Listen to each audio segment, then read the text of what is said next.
Kim se réveilla avec un terrible mal de tête. Il lui fallut un moment pour réaliser qu'elle était allongée sur son lit. La fête d'hier soir était allée un peu trop loin. Elle se leva lentement et ouvrit les rideaux de sa chambre. La lumière du soleil illumina sa chambre sombre. D'un pas chancelant, Kim alla à la salle de bain et commença à se laver le visage. Soudain, son téléphone sonna. Elle se retourna et vit le téléphone par terre sous son lit. « Mon Dieu, j'étais à quel point bourrée !» se dit-elle. Elle alla ramasser son téléphone. C'était Rick. Rick et Kim travaillaient ensemble. D'ailleurs, hier soir, ils étaient tous les deux ensemble. Ils étaient allés à une fête chez un de leurs collègues. Kim répondit « Ouais, qu'est-ce qu'il y a ?» Pendant une seconde, elle ne comprit pas ce qu'il disait. Kim dit d'un ton agacé « Qu'est-ce que tu racontes, Rick ? Je ne comprends pas un mot de ce que tu dis. » Elle pouvait deviner à sa voix qu'il était en état de choc. Rick répondit d'une voix tremblante « Kim, Shelly est morte !» et se mit à sangloter comme un enfant. Kim sentait que le ciel allait lui tomber dessus à tout moment. Elle dit à voix haute « Quoi ? Qu'est-ce que tu... Comment c'est arrivé, Rick ?» Rick dit d'une voix sanglotante « Les flics disent qu'elle s'est suicidée. » Kim était sous le choc. Elle dit sur le même ton choqué « Que veux-tu dire par flic ? Comment se fait-il qu'il soit impliqué ?» Rick dit « Je ne peux pas tout dire au téléphone. Noah et moi allons à la station de métro près de chez nous. Retrouve-nous là-bas dans 15 minutes. » Avant que Kim ne puisse en demander plus, Rick raccrocha. Elle s'assit sur son lit, le visage terrifié. Cela faisait 6 mois que Kim avait rejoint ce nouveau lieu de travail. Elle travaillait comme graphiste pour un magazine de mode. Rick et Noah travaillaient au service comptabilité. Ils traînaient souvent ensemble.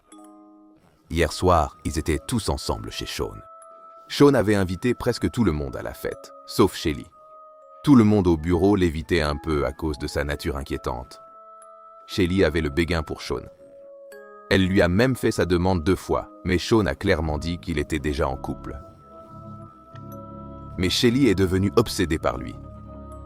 Elle lui envoyait sans cesse des messages et essayait de lui parler de force au bureau. Son harcèlement a duré 1 semaine jusqu'à ce que Sean annonce ses fiançailles. Hier soir, ils ont organisé son enterrement de vie de garçon. Shelly agissait vraiment bizarrement après l'annonce du mariage de Sean. Elle a arrêté de parler à tout le monde. Personne ne l'a vue au travail depuis 3 à 5 jours. Quand Kim arriva au métro, elle vit des gens rassemblés sur le quai. Il y avait des flics partout. La voie était fermée et le service était arrêté. Elle ne comprenait pas ce qui se passait quand elle vit Rick et Noah s'approcher d'elle.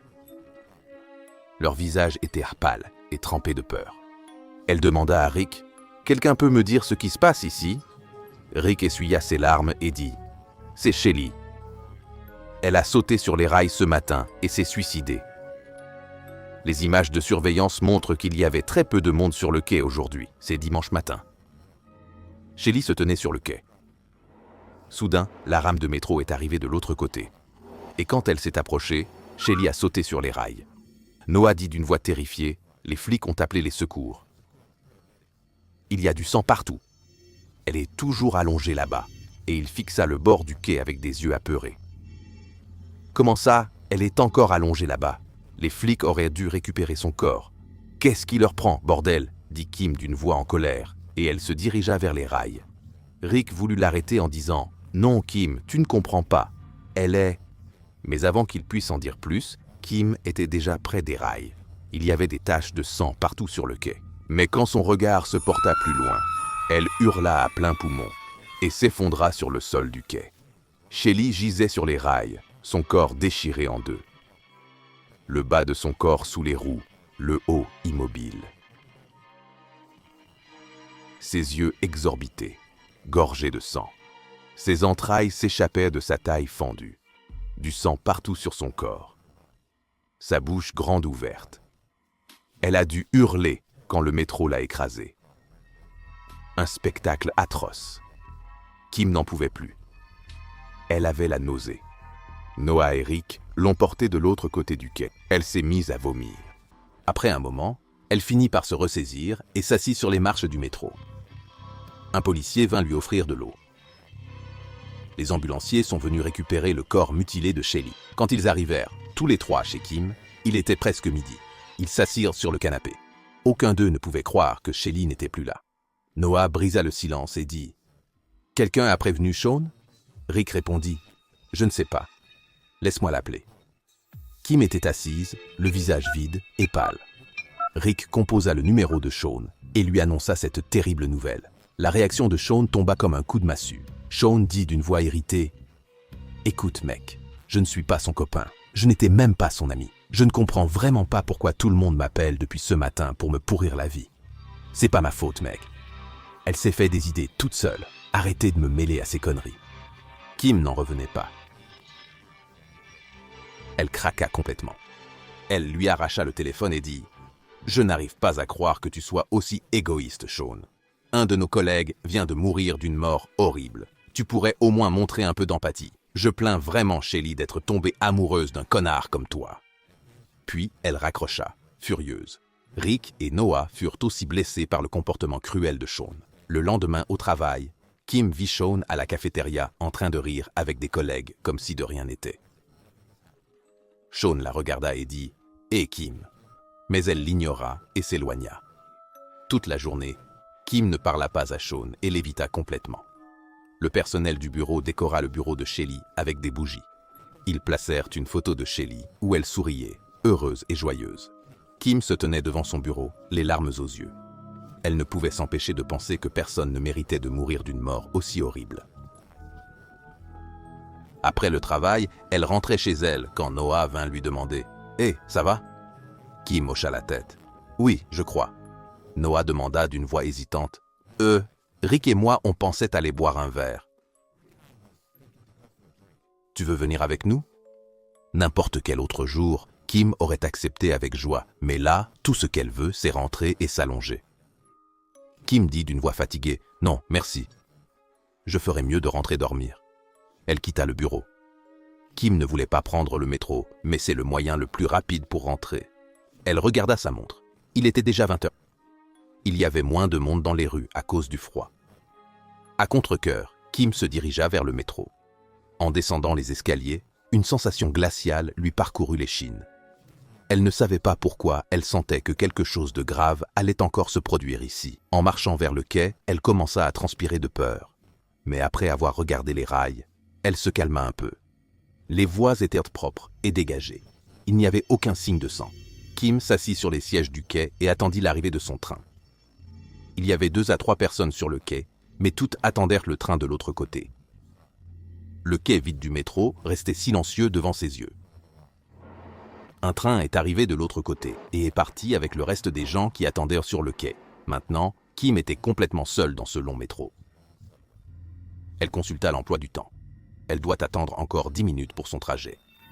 Le sentiment d'être seule dans le même métro où sa collègue s'est suicidée hier n'était pas très réconfortante. Elle traversait toutes ses pensées inquiétantes quand elle entendit un bruit étrange. On aurait dit que quelqu'un était traîné par terre, puis un autre bruit étrange se fit entendre. Je ne sais pas comment le décrire, mais si l'on doit mettre le son en mots, c'est comme tiki-tiki. Kim ne savait pas quoi faire, juste quand ses yeux se posèrent sur le bord de la plateforme. C'est quoi ce bordel? Elle vit des doigts sur le bord de la plateforme, agrippant le sol. Avant qu'elle ne puisse en voir plus, soudain, une main toucha son épaule, et elle faillit hurler de peur.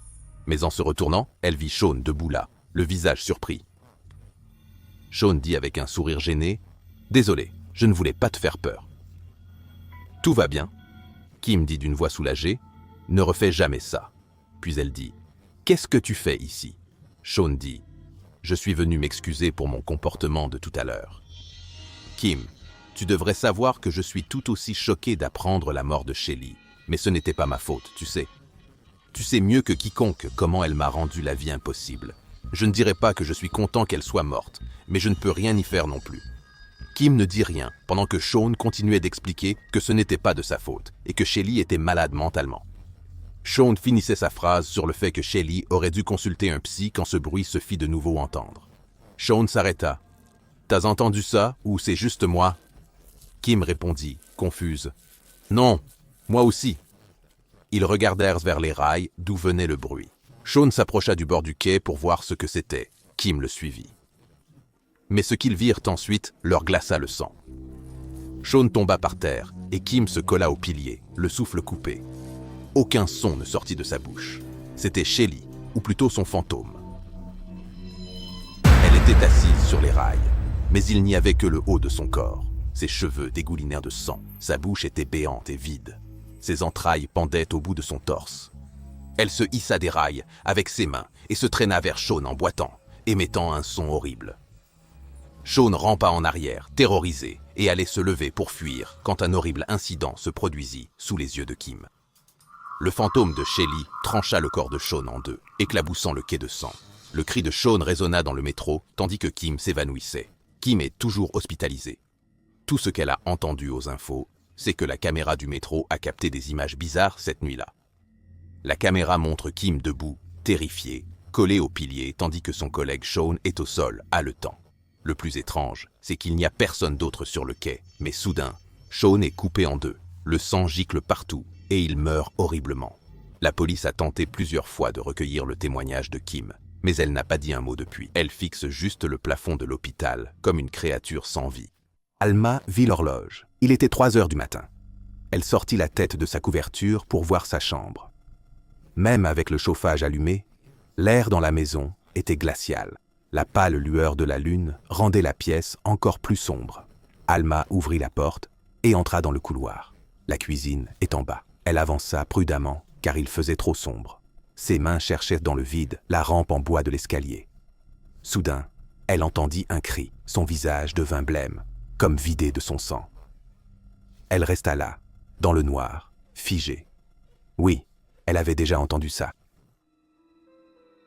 Petite, Alma vivait dans une maison en bois avec sa famille. Sa mère lui racontait une histoire le soir qui changea sa vie. Maman dit « Il était une fois une femme dans un petit village. Elle avait les cheveux gris et un visage triste. Chaque fois qu'elle pleurait, quelqu'un mourait dans ce village. Les villageois pensaient qu'elle était maudite. Alors ils la bannirent.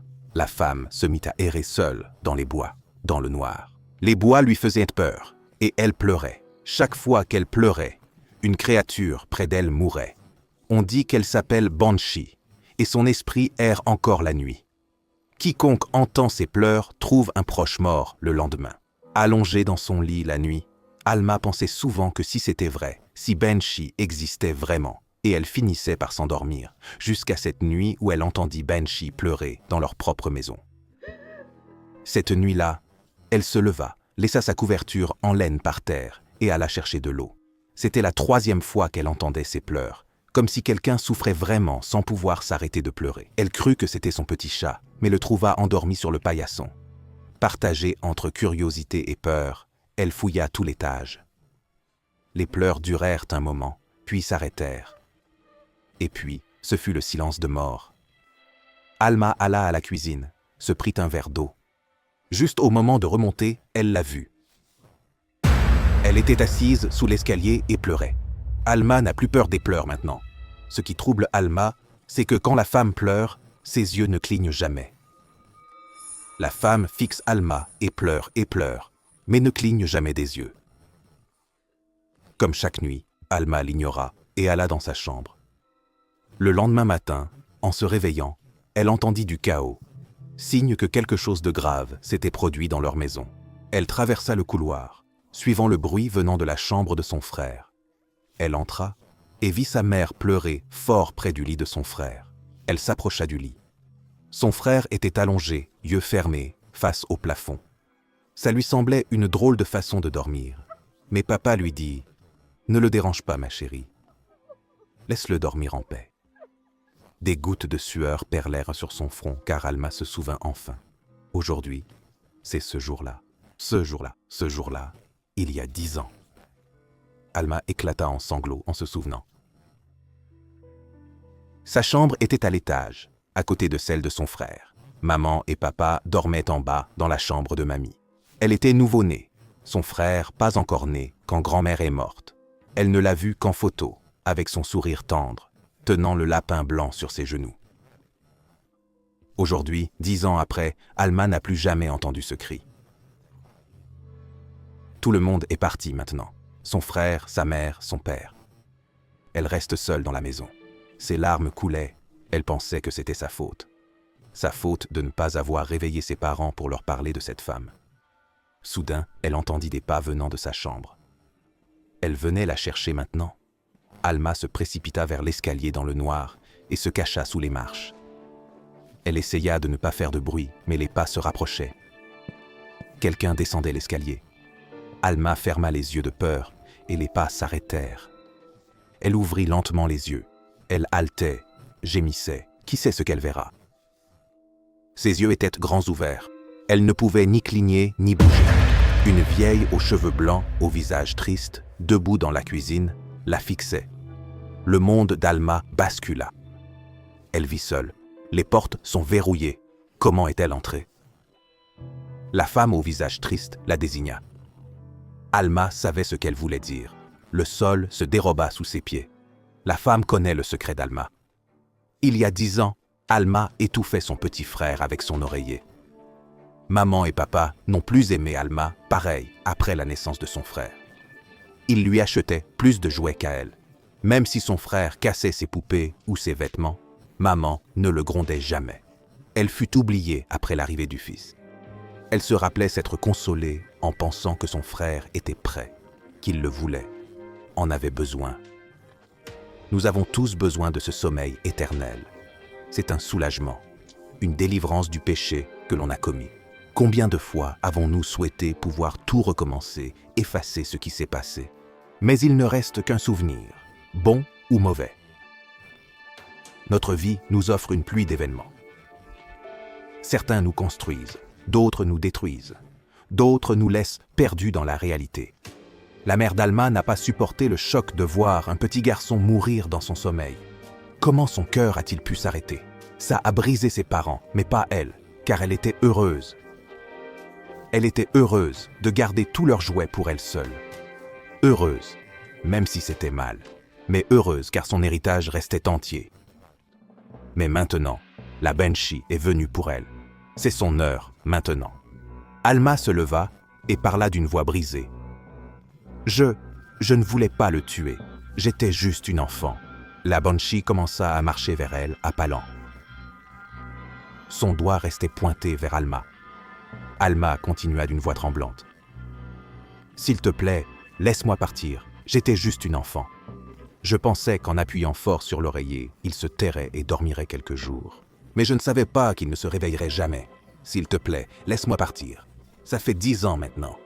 Pourquoi tu me tourmentes comme ça chaque année à cette date? Pourquoi tu ne peux pas me laisser tranquille? » Mais Banshee continuait d'avancer vers elle.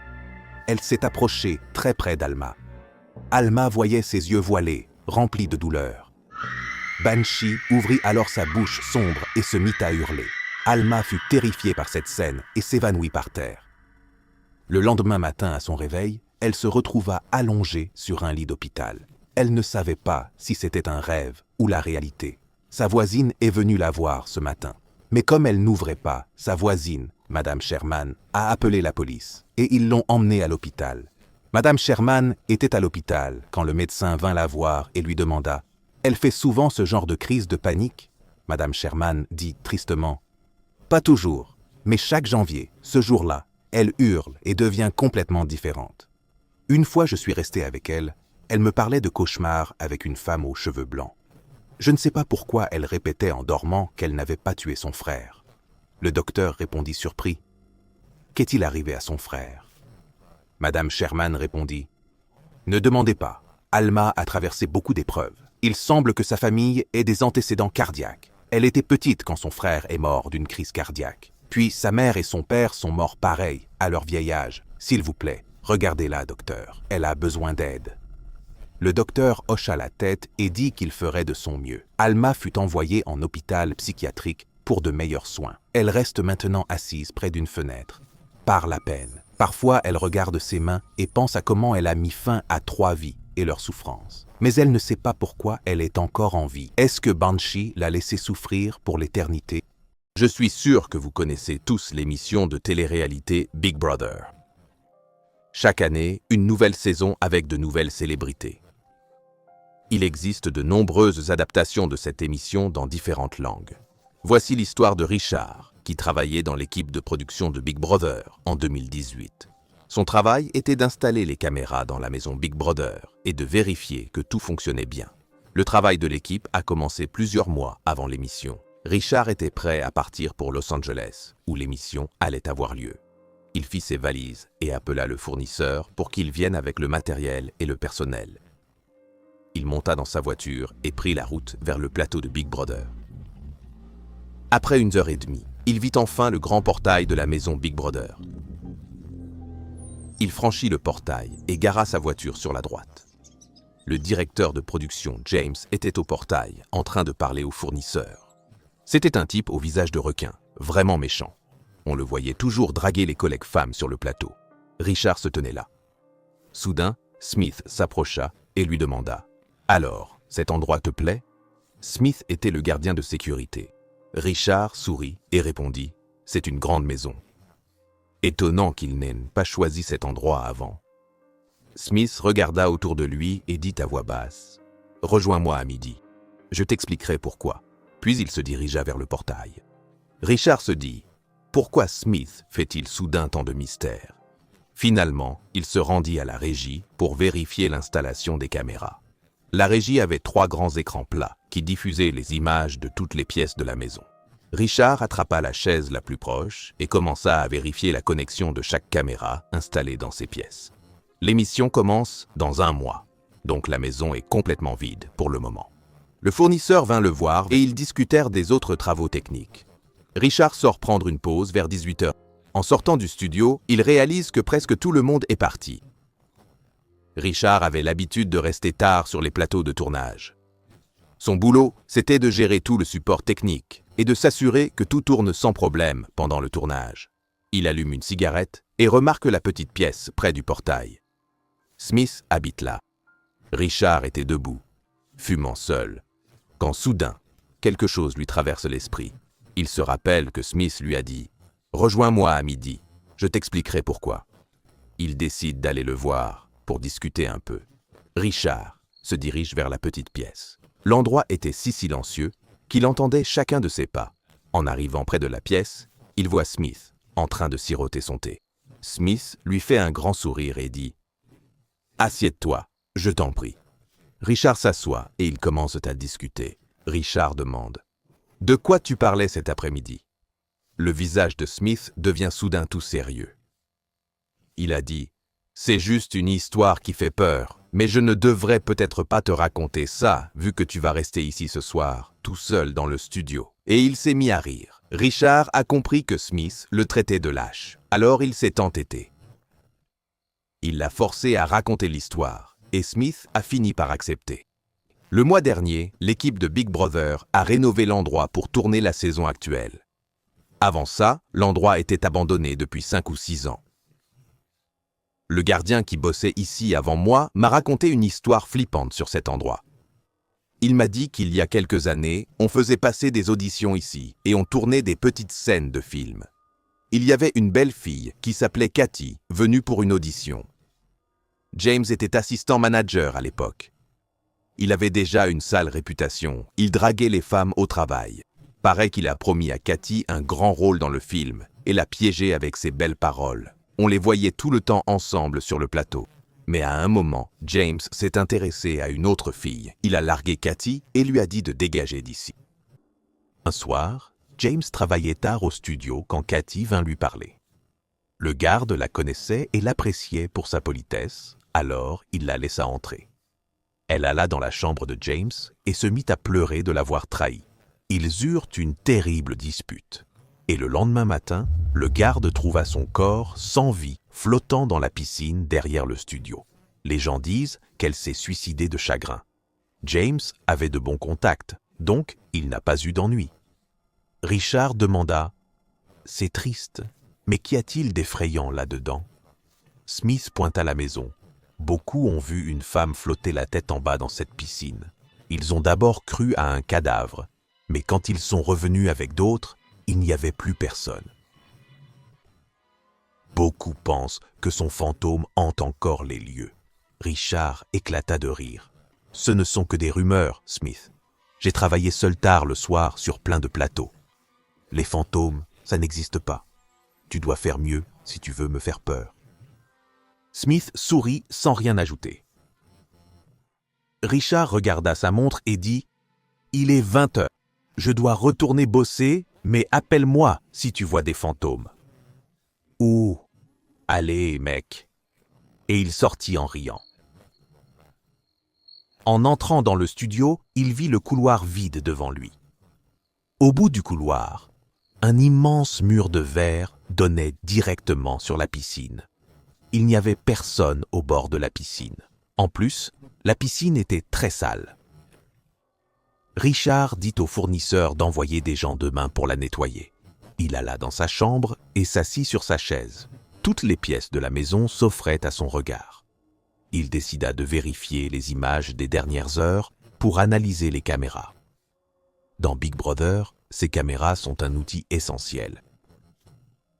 Il lança les images des dernières heures et commença à les parcourir. Salle à manger, ok. Cuisine, ok. Salle de bain, ok. Jardin, ok. Et juste au moment où il se déplaça vers la piscine, un frisson glacé lui parcourut l'échine.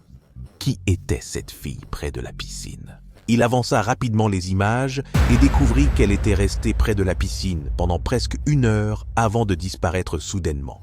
Des gouttes de sueur apparurent sur son front.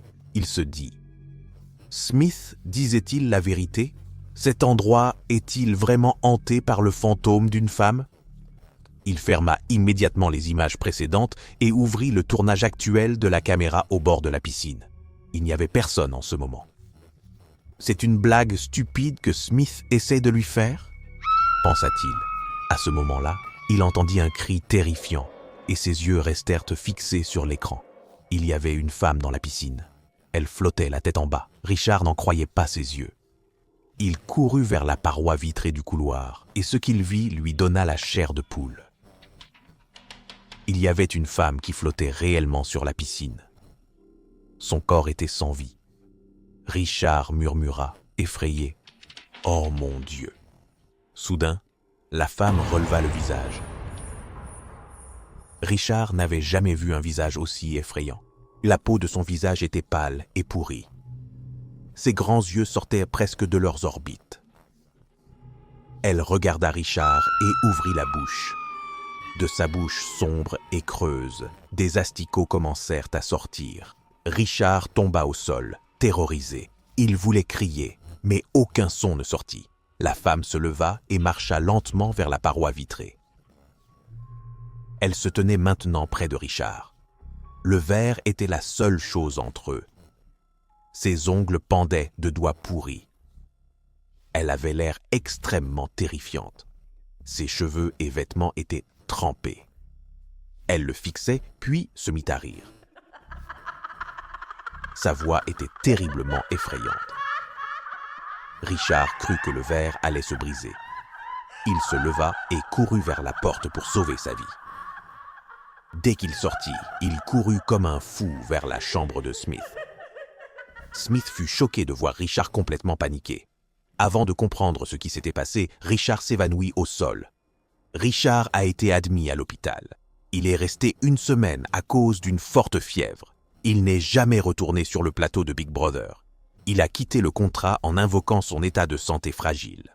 Smith vint lui rendre visite à l'hôpital, mais Richard ne lui adressa pas un mot. Qui croirait Richard? Tout le monde penserait qu'il a perdu la tête après une histoire effrayante et qu'il a tout inventé. Jusqu'à aujourd'hui, Richard fait des cauchemars où il se tient près de la vitre et où cette femme terrifiante le fixe en riant comme une folle.